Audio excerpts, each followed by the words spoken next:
अस्सलाम वालेकुम जी। ये सेशन मैं लगाने जा रही हूँ पाकिस्तान में एक फाइनेंशियल इकोनॉमिक एक्सपर्ट के साथ, और ये हमारे पाकिस्तान के साबिक वजीर ख़जाना भी रहे हैं। और बात आजकल बहुत हो रही है नाजरीन सोलर एनर्जी के हवाले से, क्लीन एनर्जी के हवाले से। दुनिया भर में जहाँ पर एक तरफ सोलर एनर्जी, क्लीन एनर्जी को फ़रोग देने की कोशिशें हो रही हैं, उस हवाले से कानून साजियाँ हो रही हैं, पॉलिसीज़ बन रही हैं, तो पाकिस्तान में इस हवाले से एक बड़ा ही अजीब गरीब सा जो फ़ैसला है वो सामने आया, और नेट मीटरिंग के हवाले से आया। वो लोग जो कि सोलर पैनल्स घर में लगा चुके हैं और जो लोग सोलर पैनल से अपनी बिजली बेसिकली प्रोड्यूस कर रहे हैं अपने घरों पर खुद से, उनके हवाले से कुछ फैसले हुए, कुछ पॉलिसी बनी, और उस पॉलिसी पर हमारे साबिक वजीर ख़जाना मिफ्ता इस्माइल साहब ने बड़ा रद्द-ए-अमल दिया, और इस पर दीगर लोग भी बोल रहे हैं। लेकिन मिफ्ता साहब, इसलिए हम मिफ्ता साहब से सोचा कि हम बात करें इस हवाले से और जानें कि उनका क्या टेक है। असल में सवाल यह है कि आम सारिफ यानी कि आप और मैं इस चीज़ से किस तरह से मुतासिर होंगे या हो सकते हैं, इस पर बात करेंगे। हमारे साथ साबिक वजीर ख़जाना मिफ्ता इस्माइल साहब मौजूद हैं। अस्सलाम वालेकुम मिफ्ता साहब। वालेकुम सलाम। देखें, दो चीजें की हैं हुकूमत ने कि 27 रुपए के रेट को इन्होंने कम करके, पुराने जो सारिफ थे उनका रेट कम करके 27 रुपए से इन्होंने 22 रुपए कुछ पैसे कर दिया, और जो नए वाले हैं उनको 8 रुपए कुछ पैसे कर दिया, और 10 रुपए भी नहीं किया क्योंकि उसके ऊपर से वो सेल टैक्स काटेंगे। तो 10 रुपए में जब आप सेल टैक्स काटेंगे तो वो 8 रुपए का मिलेगा। और पहले ये करते थे कि अगर आपने 400 यूनिट बेचे और 100 यूनिट खरीदे तो आप जो डिफरेंस है 300 यूनिट का, उस पे सेल टैक्स ले देते। अब आप 400 यूनिट पे भी लेंगे और 100 यूनिट पे भी लेंगे, तो अब आप 500 यूनिटों पे सेल टैक्स लेंगे तो सेल टैक्स बहुत ज्यादा, क्वांटम बहुत बढ़ जाएगा। तो जो लोगों को पैसे मिल रहे थे उसमें बहुत कमी हो जाएगी। तो एक तो ये बात है, इससे हुकूमत का खजाना जो है वो तो बेहतर हो जाएगा, लेकिन आप लोगों के जेब पे एक और डाका मार रहे हैं, एक और टैक्स लगा रहे हैं। इस बात को माने। आप अब से 3 महीने पहले तक सोलर को इनकरेज करते थे। ऐसा ही है। शहबाज शरीफ साहब ये बोलते नहीं थकते थे कि सोलर ही इस मुल्क का हल है, सोलर ही इस मुल्क की एनर्जी का हल है। फ्री ये सोलर तो पैनल के वजीरों को मंसूबे मिफ्ता साहब, पंजाब में सोलर मंसूबे चल रहे हैं जी। और आपने सेल टैक्स हटा दिया, उसके ऊपर से इनकम टैक्स हटा दिया, ड्यूटी हटा दी, सब कुछ कर दिया। आपने लोगों को सोलर पे लगाया, और जब लोग सोलर लगाना शुरू कर दिए, अब जब लोगों ने सोलर लगाए तो आपने कहा नहीं यार, हम तो पैसे नहीं दे सकते। और फिर ये जो बात कर रहे हैं कि ये बोझ है, ये इनकी एक सोच का जो सोच नजर आती है, जिससे मुझे डर लग रहा है। और वो ये है कि इन्होंने पहले फरमाया कि 150 अरब रुपए का बोझ है। तो मैंने ये गुजारिश की थी कि भाई आपने तो पिछले साल सिर्फ 34 अरब का पावर खरीदा है। ये नेपरा के नंबर हैं, मिफ्ता इस्माइल ने तो खुद से नहीं बने हुए नंबर बनाए हुए। मैंने नेपरा से जाके वेबसाइट पे वो नंबर देख लिए। तो फिर इन्होंने फरमाया कि ये बोझ है। भाई जब आपने 34 अरब का ही बिजली खरीदी है तो बोझ 150 अरब का कैसे हो गया? तो वो ऐसे हो गया कि जो लोग बिजली अपनी बना रहे हैं और हुकूमत से नहीं खरीद रहे, वो इनके ऊपर बोझ है। यानी कि जो पुराना टोयोटा का सारिफ था जो गाड़ी चला रहा था, लेकिन वो नई गाड़ी अब जाके किया खरीद लेता है या होंडा खरीद लेता है, तो टोयोटा बोलता है ये हमारे ऊपर बोझ है, इसको बोलो हमसे जबरदस्ती गाड़ी खरीदे। हाँ, बेसिकली तो नुकसान 10 रुपए की, आखिरी जुमला सुन लें। जी। वो ये कह रहे हैं कि 10 रुपए की गाड़ी, 10 रुपए की बिजली तुम ना बनाओ, 15 रुपए की बिजली तुम ना बनाओ, तुम हमसे 50 रुपए की बिजली खरीदो। तो ये हुकूमत की सोच है। सो बेसिकली अपना प्रॉफिट बढ़ाने के लिए, नुकसान तो हो रहा है लेकिन अपना प्रॉफिट भी बढ़ाना है ना, ये यहाँ पर सोच है। मिफ्ता साहब, क्या कोई ऐसी पॉलिसी भी आपकी नज़र से गुजरी जब आप वजीर खजाना थे, या कोई आपके कानों में पड़ी? क्योंकि मुझे कुछ लोगों ने यहाँ पे इस्लामाबाद में SECP के कुछ लोग हैं जो कि फाइनेंस डिपार्टमेंट में उस वक्त होते थे, उनसे मुझे कुछ ऐसी खबरें सुनने में आई थी कि आने वाले वक्तों में ये जो नेट मीटरिंग की ये जो बेसिकली 10 रुपए का सिलसिला है, ये भी खत्म हो जाएगा, ये सिफर की तरफ चले जाएंगे, ये यानी कि फिर खरीदेंगे ही नहीं, पैसे ही नहीं देंगे आपको। देखिए शिफा, जिधर हमारी ये दुनिया भर की टेक्नोलॉजी जा रही है ना, तो 2-3 साल में इस किस्म की सोडियम आयरन की और दूसरी बैटरीज आ जाएंगी कि ये तो लोग अपने अपने कनेक्शंस कटवा देंगे। आप 50 रुपए की बिजली अब मिडिल क्लास लोगों को नहीं बेच सकेंगे। देखें, एक आइडिया होता है कि ये हुकूमत की मोनोपोलीज होती है ना, हम हुकूमत को ये क्रिएट करने देते हैं, हम किसी प्राइवेट सेक्टर को इजाजत नहीं देते कि तुम कराची में या लाहौर में छोटा अपना डिस्ट्रीब्यूशन नेटवर्क बनाओ। आप बोलते हैं नहीं है, सिर्फ लेस को ही बेच सकती है लाहौर में, सिर्फ के इलेक्ट्रिक ही बेच सकती है कराची में, या IS को बेच सकती है इस्लामाबाद में। तो आप इनकी मोनोपोली क्रिएट करती हैं क्योंकि आपके जहन में ये सोच होती है कि जब आप इकोनॉमिक स्केल से फायदा उठाएंगे तो ये बिजली सस्ती बनाएंगे बनिस्बत इसके कि लोग अपनी अपनी खुद बिजली बना लें। ये हुकूमत के पीछे इसकी सेंस है। अब जब हुकूमत जो मोनोपोली बना के बिजली सस्ती बेचने की कोशिश आपको कर रही है, तो जिस पैसों में आप बिजली बना सकते हैं उससे 5 गुना महंगी बिजली हुकूमत बना रही है। तो फिर हुकूमत को ये मोनोपोली देने का क्या फायदा है? अब आप सोचें कि एक जमाने में PTCL हुआ करता था, पाकिस्तान टेलीकम्युनिकेशन लिमिटेड। आप की शायद थोड़ी सी पता नहीं आपकी कब आपने एकदम वो ये सब चीजें अवेयर हुई हैं इसकी, कितनी आपकी उम्र है मैं उस पर नहीं जाता। हम्म। लेकिन जो मोबाइल फोन आने से पहले पीटीसीएल की 5-5 साल लोगों को लगते थे एक फोन लगवाने के लिए अपने घर में। हम्म।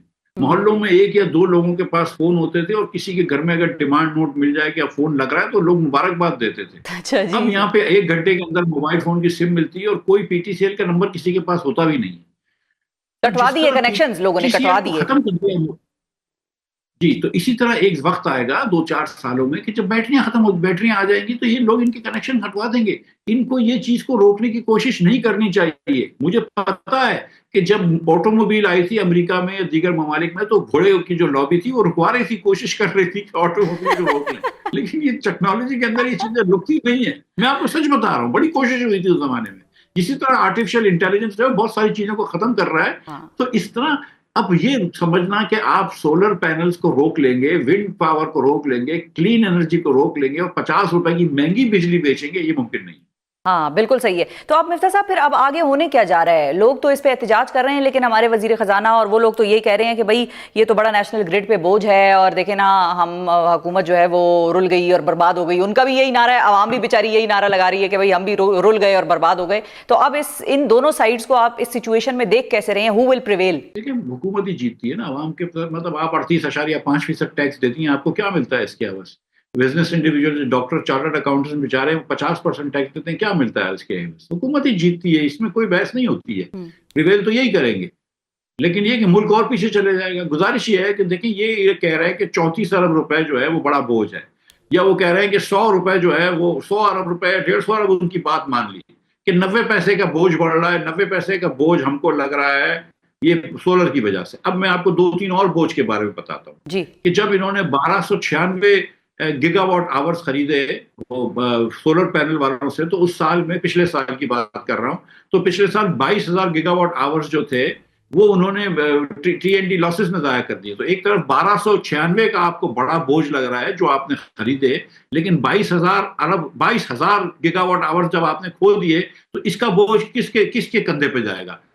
इसका बोझ आवाम पे जा रहा है। तो ये बोझ आप नहीं कम कर सकते? जो 20 गुना ज्यादा बोझ है आपके खरीदने से, अगर वो बोझ कम कर लेते। आपने जो टोटल बिजली खरीदी है इसका 1% से भी कम, 0.94% जो है वो आपने सोलर से खरीदी है, बाकी 99.06% तो आपने IPP से खरीदी है। तो वो बोझ नहीं है, आपको वो बोझ नजर नहीं आ रहा। इस वक्त मुल्क के अंदर आपकी जो एवरेज कॉस्ट आ रही है वो 27-28 रुपए आ रही है बिजली बनाने के, आप जो 50 रुपए की बेच रहे हैं। तो ये जो 22-23 रुपए का जो एडिशनल बोझ है वो कौन डाल रहा है? मुझे वो भी बता देना। ठीक तो है। ये जहां पे आपके 90 पैसे का बोझ आपको बहुत मुश्किल लग रहा है, तो मुझे वो 22 रुपए का भी बोझ बहुत मुश्किल लग रहा है। मेरे ख्याल से पहले उसके ऊपर टैकल कर लेते तो 90 पैसे को टैकल करने की जरूरत नहीं थी। सही है। तो मिफ्ता साहब, फिर फाइनली ये बताइए कि हमारी जो सोलराइजेशन पॉलिसी है, या जो क्लीन एनर्जी के हवाले से हम बात कर रहे हैं कि पाकिस्तान दुनिया में सबसे ज़्यादा मुतासिर है, उन ममालिक में शुमार होता है जो सबसे ज़्यादा मुतासिर हैं क्लाइमेट चेंज के हवाले से, और अभी क्लाइमेट फाइनेंसिंग की बात हो रही है, मुख्तलिफ पाकिस्तान में सोलर के मंसूबे चल रहे हैं,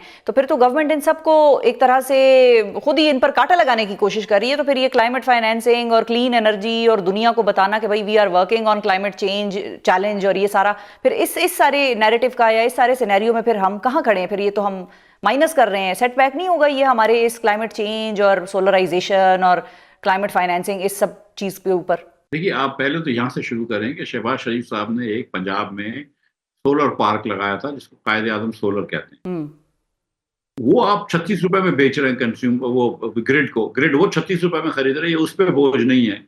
लेकिन आपसे 22 रुपए में खरीदने पे ग्रिड को बोझ है, आपसे 8.5 रुपए खरीदने पे ग्रिड को बोझ है। लेकिन वो शहबाज शरीफ के सोलर जो कायदे आजम सोलर है जो पंजाब हुकूमत ने लगाया, उससे आप 36 रुपए में खरीद रहे हैं।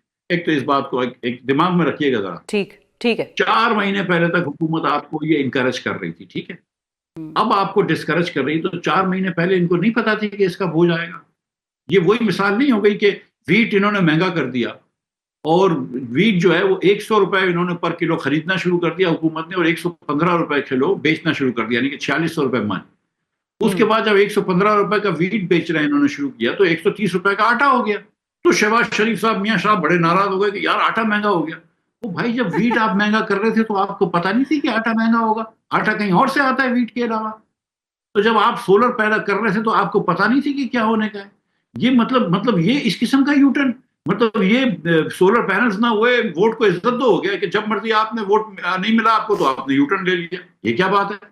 सही है, सही है। अच्छा, बड़ा मजेदार आपने ये घोड़ों वाली मिसाल और ये जो आपने वीट वाली बात की है ये बड़ी इंटरेस्टिंग थी। अवाम को सही समझ आएगी कि भाई ये अवाम पाकिस्तान का हमारा नुमाइंदा क्या कह रहा है। अच्छा मिफ्ता साहब, फाइनली ये बताइए कि क्योंकि आपका ताल्लुक है, वजीर खजाना आप रहे हैं, ये सारी फाइनेंस की और इकोनॉमीज आप पढ़ते हैं, हमारे नाजरीन को ये बताइए कि दुनिया में इस वक्त सोलराइजेशन या क्लीन एनर्जी के हवाले से कौन से ममालिक आपके ख्याल में बहुत अच्छा काम कर रहे हैं, या उनकी प्रैक्टिसेस को शायद हमें भी फॉलो करना चाहिए था, जो कि हम तो अपनी ही बनाकर उस पर कांटा लगा दिया हमने। तो कौन से ममालिक ऐसे हैं जो अच्छा काम कर रहे हैं सोलर एनर्जी और क्लीन एनर्जी के ऊपर? देखिए, मुझे सच्ची बात है कि बहुत ज़्यादा अंदाज़ा नहीं है, लेकिन मैं कि कौन से ममालिक क्या काम कर रहे हैं, मैं ये जानता हूँ कि पाकिस्तान में पिछले साल 6000 मेगावाट प्राइवेट सेक्टर ने लगाया, जिसका शहबाज शरीफ साहब ने खुद जिसको इदराक भी था और इसकी तारीफ करी है और अपने आप की तारीफ करी कि देखो हमारी पॉलिसीज के तहत 6000 मेगावाट लग गया। अब आप जाके जो है वो मुकर रहे हैं कि मैं उसको वो पैसे नहीं दूंगा जो मैंने कहे थे। तो जो जिन्होंने अभी लगा रहे हैं या लगाया है पिछले 3-4 महीने में, तो यही सोच के लगाया होगा ना कि हमको 27 रुपए मिलेंगे। अब उनको आप कह रहे हैं नहीं, हमको 8 रुपए हम आपको देंगे।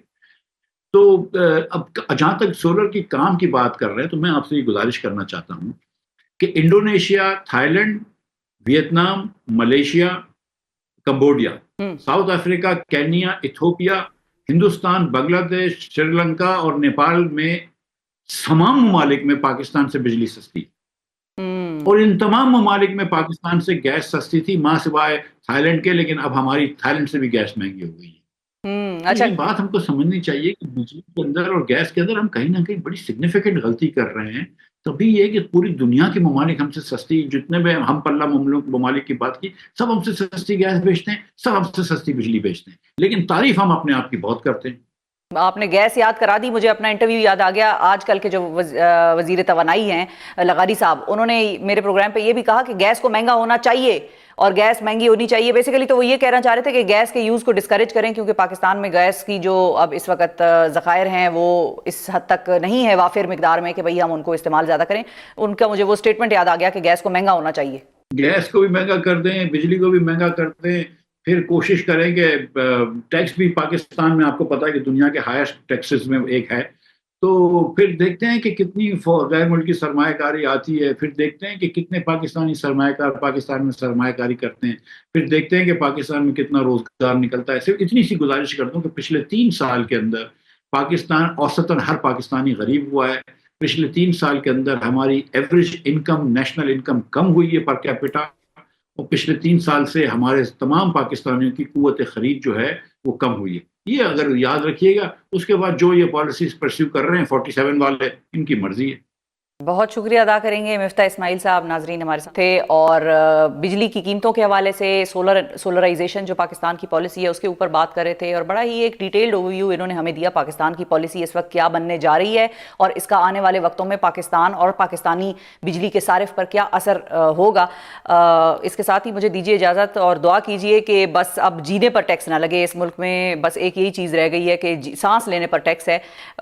वैसे तो लगा दें, तो मैं तो हमेशा ये कहती हूँ कि सांस लेने पर टैक्स लगाएंगे तो सांस का टैक्स जो है वो कोई चोरी भी नहीं कर सकेगा। सांस तो ले ही रहे हैं ना, हर बंदा ही सांस ले रहा है, तो उससे जान कैसे छूटेगी। तो एफबीआर की जो कलेक्शन है बेसिकली उसकी वो भी बड़ी वाह वाह होगी, क्योंकि हर बंदा ही सांस ले रहा है, तो ना वो छुप सकता है ना वो अपनी सांस को छुपा सकता है। जब तक जी रहा है, सांस ले रहा है तो टैक्स देगा।